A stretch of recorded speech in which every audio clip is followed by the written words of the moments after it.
Merhaba arkadaşlar, Tinimini Hanımeli kanalıma hepiniz hoş geldiniz. Bugün sizlerle nişastalı kurabiye yapacağız. Yapımı oldukça basit, yiyenlerin çok beğendiği bir tarif. Hadi beraber malzeme listemize bir göz atalım. Elimizde 400 gram kadar nişastamız var. Nişastamız buğday ya da mısır nişastası, hangisi elinizde varsa kullanabilirsiniz. 250 gram kadar yağımız, tereyağı ya da margarin kullanabilirsiniz. 2 adet yumurtamız, 1 su bardağı unumuz, 1 su bardağı pudra şekerimiz, 1 paket vanilya ve 1 paket kabartma tozu. Ben hamurumun yarısını kakaolu yapacağım için 1,5 tatlı kaşığı kadar kakaomuz var. Şimdi yoğurma işlemine geçiyoruz. Yoğurma kabımıza 250 gram margarinimizi alalım. Oda sıcaklığında olursa karıştırmak daha kolay olacaktır. Üzerine 1 su bardağı pudra şekerimizi ve 2 adet yumurtamızı da ekledikten sonra homojen bir karışım elde edene kadar yoğuruyoruz.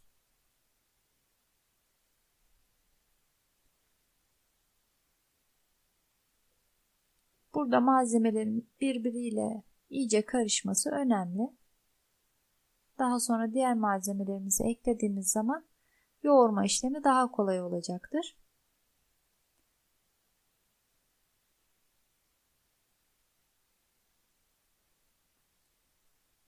Evet, gördüğünüz gibi malzemelerimiz birbiriyle iyice karıştı ve bu karışımın üzerine şimdi diğer malzememize 1 su bardağı un, 1 paket kabartma tozu ve 1 paket vanilyamızı ekliyoruz. Ben un ve diğer kabartma tozu ve vanilyayı karıştırmıştım. Şimdi malzememizin üzerine bunları ekliyoruz. Yoğurma kabımıza aldığımız unumuzla beraber güzelce yoğuruyoruz.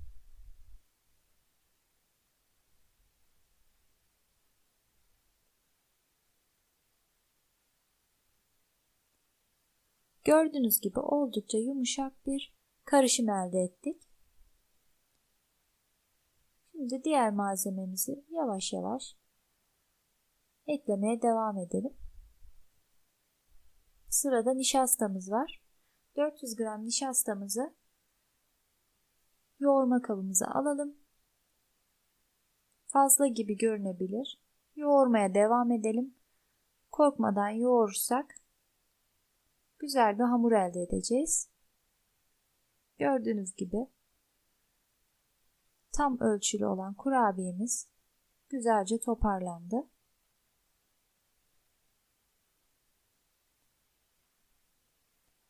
Şimdi bu yumuşak hamurumuzu ben 2 eşit parçaya ayırıyorum ve diğer malzememizi ekleyeceğim. Ben yarısını kakaolu, yarısını sade olarak tercih ettim. Siz isterseniz hepsini sade yapabilirsiniz. Bu sizin damak tadınıza kalmış. Sade hamurumuzu ayrı bir kaba aldıktan sonra yoğurma kabımızdaki hamurumuzun üzerine 1,5 tatlı kaşığı kakaomuzu ilave ediyorum.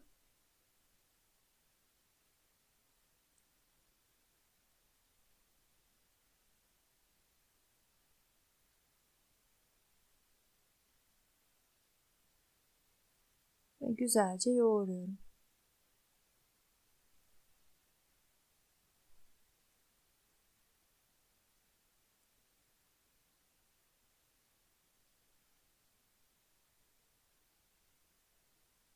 Dediğim gibi yiyenlerin çok beğeneceği, ağızda dağılan bir tarif bu. Sizlere de yapmanızı tavsiye ederim. Gördüğünüz gibi gayet kolay. Hamurumuz toparlandı. Kıvamını yine kontrol ediyorum. Güzel, yumuşak bir hamur.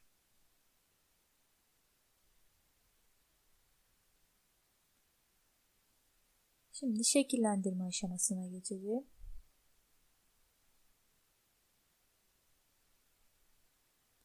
Hamurumu güzelce toparladım. Ve 2 eşit parça sade ve kakaolu hamur elde ettim. Şekillendirelim. Klasik fırın tepsimiz var. İçerisine yağlı kağıt serdiğim tepsiyi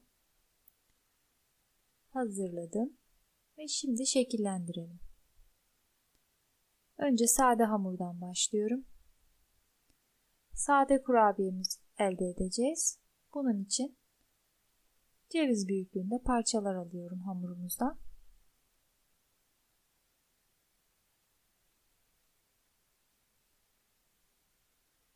Hepsini bu şekilde eşit parçalar halinde ayıracağım.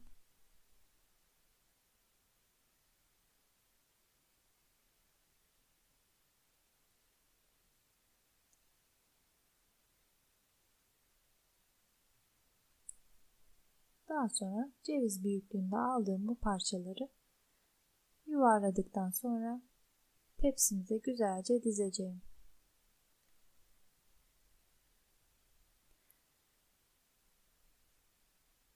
Bütün kurabiye hamurlarımda aynı işlemi yapacağım. Aynı işlemi yaptıktan sonra tepsiye aralıklarla dizelim ki kurabiyelerimiz pişerken birbirine yapışmasın.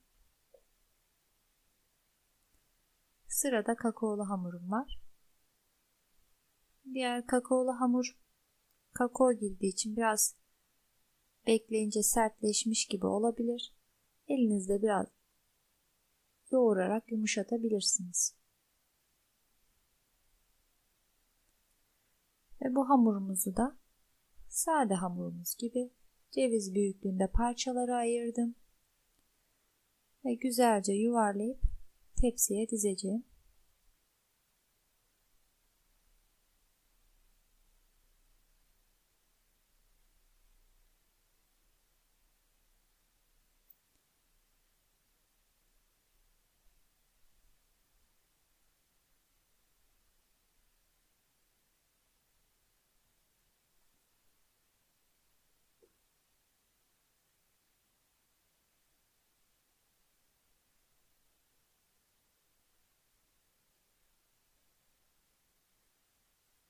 Evet, güzelce yuvarladığımız hamurlarımızı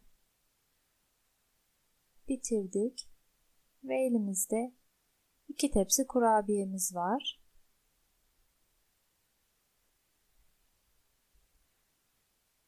Şimdi kurabiye hamurlarımızı önceden ısıttığımız 180 derecelik fırında altları hafif pembeleşinceye kadar pişireceğiz.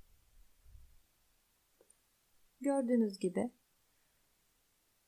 hamurlarımızı ayırdık ve fırına verdim, pişirdim. Kıvamı böyle. Şu an biraz sıcak olduğu için elim yanıyor. Evet. Kakaolu kurabiyemizin de kıvamı gayet güzel. Bu kadar pembeleşmesi yeterli. Şimdi gelelim süsleme aşamasına. Benim elimde beyaz ve sütlü çikolatalarım vardı. Bunları mikrodalgada güzelce erittim. Şimdi sade kurabiyemizi çikolatamızın içerisine batırıyoruz. Ben sadeyi sütlü çikolatada seviyorum. Siz dilediğiniz gibi yapabilirsiniz. Kakaolu kurabiyemizi de beyaz çikolatamıza batırıyorum.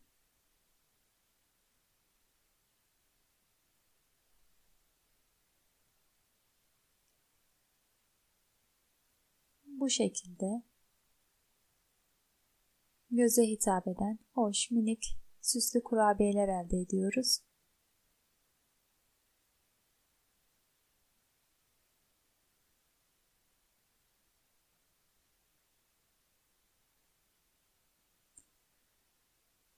Benim elimde böyle minik süsler vardı.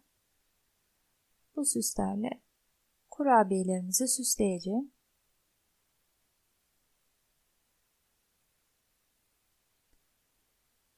Bu tamamen sizin hayal gücünüze kalmış. Dilediğiniz gibi süsleyebilirsiniz. Benim tercihim bundan yana oldu. Doğum günlerinde oldukça güzel bir tarif. Çocukların dikkatini çekecektir.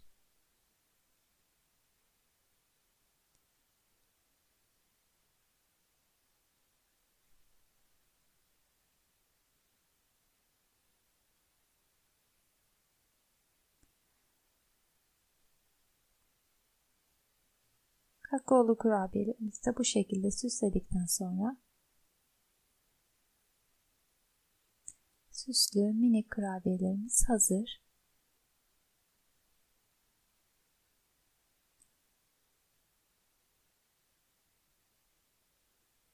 Bu tarifi denemenizi tavsiye ediyorum. Beni izlediğiniz için teşekkür ederim. Kanalıma abone olmayı ve yorum yapmayı unutmayın. Bir sonraki tarifte görüşmek üzere.